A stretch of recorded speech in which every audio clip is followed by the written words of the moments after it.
Uma outra característica que nós podemos tirar deste formigueiro aqui é que este formigueiro, vocês podem ver, ele tem um grande volume de terra solta. Nós já comentamos que um formigueiro cresce aumentando o número de panelas que tem no seu interior.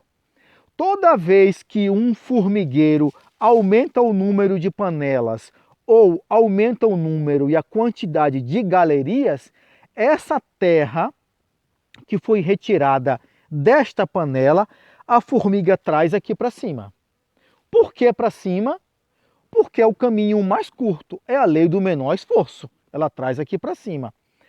Acontece que ao trazer aqui para cima, algumas espécies não espalham esta terra de forma que aumente a área em metros quadrados. Então, algumas espécies têm uma característica de distribuir a terra solta, o que nos leva a crer que se nós formos medir a área, esta espécie que tem a tendência de espalhar a terra, nós iremos calcular uma área de terra solta que seria maior quando comparado com um formigueiro cuja espécie não espalha a terra solta. Aqui, por exemplo, nós temos um murundu de 80 centímetros de altura.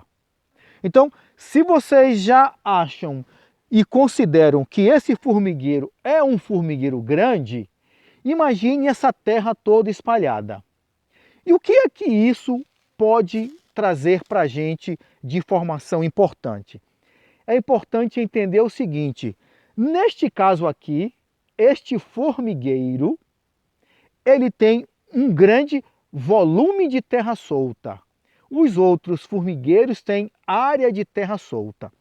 Quando nós temos um formigueiro que tem volume de terra solta, ou seja, o murundu cresce, como é esse caso aqui, quando eu calculo a área de terra solta para posteriormente calcular a dose do formicida a ser utilizada, eu estou calculando uma área menor do que deveria ser se a espécie espalhasse. O que significa dizer que é bem provável que neste caso aqui, este formigueiro que ficou amuado tenha ficado amuado por uma subdose de isca formicida. E muito provavelmente esta subdose tenha sido aplicada em função de eu ter calculado a área de terra solta. Essa área foi uma área aquém do que deveria. O correto e o mais correto de nós trabalharmos seria trabalhar com volume de terra solta. Só que não tem no campo como eu calcular um volume de terra solta. Então, nesse caso aqui, nós estamos vendo um formigueiro que, ao invés de espalhar a terra, ele aumentou em volume. Essa característica nos leva a calcular uma área menor do que deveria, o que pode acarretar uma subdose e pode levar o formigueiro a ficar amuado. Então, este pode ser um dos motivos que fez com que esse formigueiro ficasse amuado. Uma subdose em função de um erro que foi cometido. Por quê? Porque eu calculei área de terra solta e ele tem um grande volume e não uma grande área. Ok? Obrigado.